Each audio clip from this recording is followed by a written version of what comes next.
ஏங்க ஏங்க இந்த தண்ணிய மேல படும் பொழுது சொர்க்க பூமிக்கே வந்துட்டேங்க.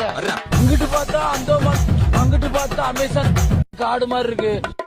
பூமாப்பட்டி, ஐயோ பூமாப்பட்டி, மொத்தத்துல பூமாப்பட்டி தனி ஐலாண்டுங்க. பூமாப்பட்டி பூமாப்பட்டி அவளே விடுங்க. கல்யாணம் கஷ்டமா இருக்கா? பூமாப்பட்டி அவளே விடுங்க. பூமாப்பட்டி ஐலாண்டுக்கு வாங்க. ஐயோ